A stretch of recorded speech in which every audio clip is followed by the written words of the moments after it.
Hello, YouTube, and welcome to Level-Headed News. This is your host, Brenda. Tried to do this episode earlier for you, but something went wrong with the audio, so we're going to try it again here. This is about Trump and various things that he has been involved in the last few days, so we'll go ahead and jump right into this. All of these URLs are in the description of the video for your convenience. There are 6 of them here. First one's off of Liberty Writers News, and it says, Trump just threatened to send troops into Mexico. Donald Trump has finally made the move no American presidents have had the courage to do ever before. In a phone call with Mexican President Peña Nieto, Trump threatened to send U.S. troops to Mexico if their own military doesn't root out the drug cartels immediately. According to an excerpt in a private call released by the Associated Press, Trump told Peña Nieto, "You have a bunch of bad hombres down there. You aren't doing enough to stop them. I think your military is scared. Our military isn't. So I just might send them down there to take care of it." Boom. Hey, I think it is a great idea. Mexico is our neighbor and major trading partner and is basically no better off than Afghanistan. Why not clean up our mutual problem? And there's some video in this if you want to pull it up to take a look at that. It says the funny thing is about all this, the whole point of the phone call was to restore relations with Mexico and the United States. Ha ha ha. Looks like President Trump gave them one better. Mexico's Foreign Relations Department denied that account, saying it is based on absolute falsehoods. The assertions that you make about said conversation do not correspond to the reality of it. The tone was constructive and it was agreed by the presidents to continue to work and that continue working and that the teams will continue to meet frequently to construct an agreement that is positive for Mexico and the United States. So now we'll just need to wait and see what Donald Trump says really happened. Did he really strong harm Mexico, or is this just more of the lying mainstream media planning stories to mess him up? I'll let you decide. The next one is also off of Liberty Writers News, and it says, "We are saved. What Trump just did to Medicare will save many American lives." Hey, do y'all remember back during the election when Donald Trump promised to help fix Medicare? Well, guess what? He's doing it. Today, Trump met with a bunch of the CEOs of America's top pharmacy companies to tell them that they better start cutting the drug prices big time. And there's video in this one if you want to take a look at it. It says, of course, President Trump is always very fair. That's why he's offering to return the favor by slashing up to 80% of pharmacy regulations and significantly reducing approval process time for drugs. We have to do better accelerating cures. You're going to get your products either approved or not approved, but it will be a quick process and it's not going to take 15 years. He also promised that all the drug companies, if they move all their production back to the U.S., he will cut their taxes big league. Isn't that amazing? We finally have a president who uses common sense solutions to big problems, and the liberals act like the world is ending. So get ready, America. President Trump is about to make our horrible health insurance and product industry something that works by the American people, for the American people. And there is another video on this as well. If you want to see those, you can pull it up. Next one we have here is off of theguardian.com, and it says, Australia struggles to save refugee agreement after Trump's fury at the dumb deal. Australia is scrambling to save its agreement to resettle refugees in the U.S. after Donald Trump raged publicly at the dumb deal and told the country's Prime Minister Malcolm Turnbull in private that it was the worst deal ever.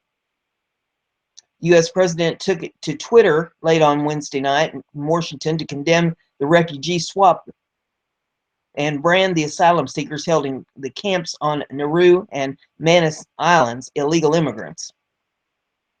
The attention came after Washington Post reported that Trump had despaired of the deal when talking to Turnbull on Sunday morning in Australia, and told him that the conversation was the worst of his round of phone calls with the world leaders that day, and then brought the 25-minute call to a close.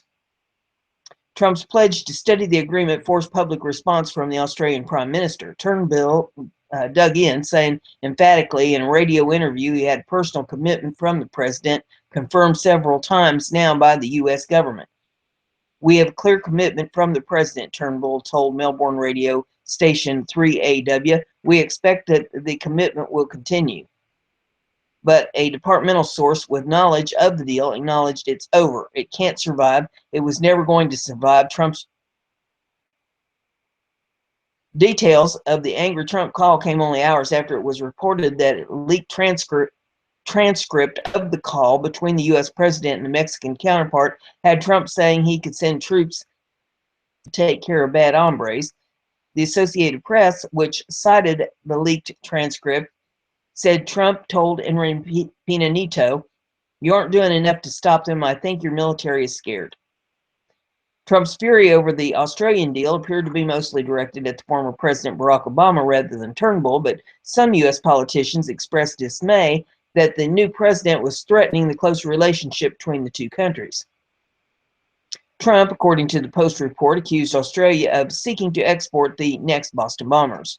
The report said the friction between the two leaders reflected Trump's anger over being bound by an agreement reached by the Obama administration to accept refugees from Australia detention sites, even while Trump was issuing an executive order suspending such arrivals from elsewhere in the world. The Post report said Trump abruptly ended the call with Turnbull, but the Australian Prime Minister denied that element of the report, saying the conversation had ended courteously. While he declined to be drawn on other details, saying Australia had very strong standards about confidentiality when leaders spoke to other leaders and followed diplomatic protocols, revealing only what had been mutually agreed, Turnbull acknowledged the conversation had been frank and forthright. The deal brokered between Obama and Turnbull last November originally forecast the resettlement of up to 1,250 refugees from Australia's offshore detention islands of Manus Island and Nauru. Both Australian-run detention camps have been the subject of sustained criticism by the UN, human rights groups, and other nations over systematic sexual and physical abuse of those detained, including rapes, beatings, and murders of one asylum seeker by guards, child sexual abuse, chronic rate of self-harm and suicide, dangerous levels of sustained mental illness, harsh conditions, and inadequate medical treatment leading to several deaths. The majority of the refugees held on the detention island by Australia, most for more than 3 years, are Iranian, one of the nationalities named under Trump's sweeping immigration bans announced last weekend. There are also significant cohorts of Iraqis, Somalians, Sudanese, also banned from entering the U.S. On the detention center island of Manus Island in Nauru, refugees report widespread disenchantment after more than 3 years of detention without trial or charge, and another dashed hope of resettlement. Following Trump's executive order banning refugee intakes from 7 Muslim-majority countries, an Iranian teenage refugee on Nauru attempted to hang himself at the processing center on the island. He was taken by police and held in jail. One of the refugees on Nauru, who did not wish to be named for fear of repercussions, told The Guardian, "Everyone has the same feeling, tired and disappointed. No hope and no more patience. For the guys especially, women and the children." On Manus Island, Iranian journalist Baroz Buchani, a refugee who has been held in detention for more than 3 years, said Trump would humiliate Australia over the deal. "I wonder how Australian politicians do not see that Trump cannot accept the deal because it would hurt himself politically. He cannot because of ideological reasons. He is building a wall. How can he take refugees from Australia?" With the chaotic nature of Trump's administration has been revealed in the past few days, with contradictory reports of whether the Republican administration would honor the deal struck by Obama. The deal was confirmed by White House spokesman Sean Spicer before being walked back hours later in a phone call from another presidential aide. It was then confirmed by the State Department and further by the U.S. Embassy in Canberra before the president's tweet cast grave doubt on whether the deal could progress. Earlier in the day, the U.S. State Department had insisted the deal was on. President Trump's decision to honor the refugee agreement has not changed, a U.S. Embassy spokesperson in Canberra said in a statement. Trump's use of the description illegal immigrants is loaded and wrong. It's not illegal to arrive in a foreign country without a visa or other documents in order to seek asylum. International law permits it, as does Australian domestic law. The vast majority of the people held on both of the Australia's offshore detention islands have been found to be refugees. That is, they have well-founded fear of persecution in their homeland and they are legally owed protection. It is unlawful to forcibly return those people to their home country, the principle of non-refoulement. On Manus Island, 859 people assessed 669 or 78% have been found to be refugees. 190 have been 190 have been found not to have a claim for protection. On Nauru, of 1,200 refugee status determinations, 983 people, or 82%, have been found to be refugees, while 217 were refused refugee status. The deal with Australia does not commit the U.S. to unconditionally accepting any number of refugees from Australia's offshore detention islands. The deal only commits the U.S. to allowing refugees to express an interest in being resettled in America. Any, even all refugees may be rejected during the extreme vetting process. The next one I have here is off of Natural News, and it says, Trump planning major cuts at EPA, primary agency that pushes the global warming hoax. President Donald J. Trump doesn't want to take a scalpel to the Environmental Protection Agency. He wants to take an axe to it. As reported by the Associated Press, the former chief of Trump's transition team at the EPA said he has little doubt that the president will seek large budget and staff cuts at the federal bureaucracy that was transformed by the preceding administration into the federal government's primary global warming shill. In an interview with the AP, Myron Ebell said that Trump is probably going to start off with a major staff cut at the EPA, which currently has 15,000 employees. Ebell, who left the transition team recently, did not divulge specifically which staff might be targeted. When the AP asked what he himself would like to see happen, Ebell said that a jumping off point would be to cut the EPA's staffing by at least 50%. Let's aim for half and see how that works out, and then maybe we will want to go further, said Ebell, who has returned to his position as the head of the Center for Energy and Environment at the Competitive Enterprise Institute, a conservative think tank that opposes global warming alarmism. Like many on Trump's transition team and among his cabinet picks, Ebell has been a strong critic of environmental regulations. They impose strict job-killing rules on businesses without really doing much to improve air and water quality.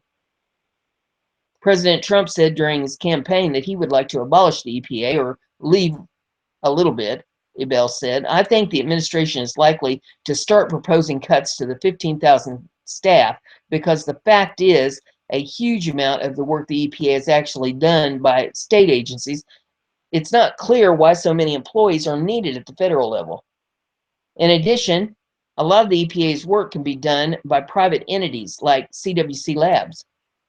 As noted by the Washington Examiner, having far less staff and lower budget would mean that the EPA couldn't churn out nearly as many regulations as it was used to doing during the Obama administration. And without question, that's one of Trump's primary objectives, cutting the size, scope, and cost and the reach of the federal Leviathan as much as possible while still maintaining the core functions of government. But this kind of approach will be opposed by all Democrats and more Republicans than you might imagine. It's not politically fashionable to cut government, or drain the swamp, as Trump likes to phrase it, because big government means control. And as long as members of Congress and their allies and the bureaucracy are in control, that's more important than whether or not the government runs efficiently. The fact is, as a man who has spent his life running businesses, Donald Trump is the first president in decades who's had to deal with the bureaucracy firsthand and has seen how it can stifle growth, kill opportunity, and drag down the economy on both local and national levels. Ebell understood all of this too, which is why Trump picked him to do the transition with the EPA. In the meantime, Trump's political appointees have been deleting and editing data that had been published on the EPA's website regarding climate change taking down phony evidence claiming that the earth is warming and that human activity is responsible for it, despite what the agency and the Obama administration, as well as left-wing leaders and their scientists around the world, say. There's no hard evidence at all to prove that, though there is plenty of data that has been faked in the attempt. In his interview, Bell said that getting rid of the EPA staff and reducing its budget is vital because the agency's leaders under Obama have politicized global warming and the climate change, allowing activists to push junk science and fake data in order to fit the last administration's narratives on the issue. Undoubtedly, the federal government has been staffed with scientists who believe the global warming alarmist agenda. The next one I have is also off of Natural News, and it says, they want war. Leftists call for protesters to start killing people while Obama officials demand military coup against Trump. In case you haven't noticed, the unhinged, mentally ill, intolerant, bigoted, racist, and factless left have now declared war against America. Thanks to the innovation of the journo-terrorism by the anti-American left-wing media, brainwashed libtards now believe they are free to engage in unbridled violence and acts of terrorism against Trump supporters, white people, and all conservatives. They justify their extreme violence by falsely claiming that Milo is Hitler or Trump is Hitler, or essentially pick your targeted enemy as Hitler. Yet it is those on the left who are the brown shirts, the book burners, the intolerant haters of free speech, law, and order. Just recently, a Black Lives Matter activist who also teaches preschool was caught on video screaming through a megaphone, calling for supporters to start killing people. And there's video here so that you can watch and listen to this for yourself. During an anti-Trump protest in Seattle this weekend, an activist associated with Black Lives Matter, or otherwise known as BLM, movement took to the megaphone to voice her support for, among other things, killing people and killing the White House. While she said that, another protester can be heard saying, "Burn it." She also says, "White people, give your effing money, give your effing house, give your effing property. We need it effing all." As another protester responds, "Reparations." And there's video here of a compilation of all the violence against Trump supporters, all carried out by the violent leftist mob encouraged by the fake news left-wing media. Former Obama official calls for military coup to overthrow President Trump. This is off of Breitbart. It says, in the blog post for Foreign Policy magazine, Rosa Brooks, a former Obama administration official, outlined 4 ways to get rid of President Trump, including declaring him mentally unfit for command or carrying out a military coup. Brooks is a Schwartz Senior Fellow at the New American Foundation, which is funded by billionaire George Soros' Open Society Foundations. She served from 2009 to 2011 as counselor to the Undersecretary of Defense for Policy and served as senior advisor at Obama's State Department. Natural News calls for President Trump to crack down on left-wing media lies, BLM violence, and domestic terrorism of the unhinged left. I just posted a new podcast that calls for President Trump to take decisive action to halt the extremist violence, indoctrination, and traitorous actions of the nut jobs on the left. Note carefully that the former President Barack Obama, a sleeper cell Muslim traitor who deliberately sought to destroy America, has not issued any call for protesters to stop the violence, nor has Hillary Clinton or any political leader on the left. And the podcast is in this if you want to take a look at that. The final article I have for you is off of BizPac Review, and it says, Black pastor reveals shocking insight from Chicago's gang leaders and their respect for Trump. On Wednesday, President Donald Trump met with several black leaders, including Cleveland Heights, Ohio megachurch pastor Reverend Darrell Scott, as part of African American History Month. During the meeting, the New Revival Center senior pastor told the president that several of the top Chicago gang members had reached out to him with the desire to work with the president to deal with the rampant violence taking place in the city. And that's according to CBS. According to Scott, those gang leaders believe this administration and President Trump's stated goal to deal with inner city violence. Interestingly, they didn't believe the prior administration. They told me this out of their mouths, Scott told the president and other roundtable participants. They reached out to me because they're associating me with you, Scott continued. They respect you, they believe in what you're doing, and they want to have a sit down about lowering that body count. So in a couple weeks, I'm going to Chicago. I said, we've got to lower the body count. We don't want to talk about anything else. Get the body count down. And they agreed that the principals can do that. These are guys straight from the streets, no politicians, straight street guys. But they're going to commit that if they lower the body count, we'll come in and we'll do some social programs. It's a two-way street, the gang leaders told Scott. If the Trump administration will invest in social programs for poor urban residents, they would do their part to try to decrease the current violence levels that have reached epidemic proportions. To which Trump responded, I think that's a great idea because Chicago is totally out of control. They're not going to solve the problem, or try this again. If they're not going to solve the problem and what you're doing is the right thing, then we're going to solve the problem for them because we're going to have to do something about Chicago because that's what's happening in Chicago should not be happening in this country. According to CBS, Chicago Mayor Rahm Emanuel has also called for federal assistance from the Bureau of Alcohol and Tobacco and Firearms and the FBI. Send in more FBI, DEA, ATF agents. We don't have to talk about it anymore. Just send them, Emanuel said. So there you have that information. If you like what I'm doing here, give it a thumbs up and share it on your social media so everybody gets to hear the news. Don't forget to subscribe. That's the way you're going to stay informed.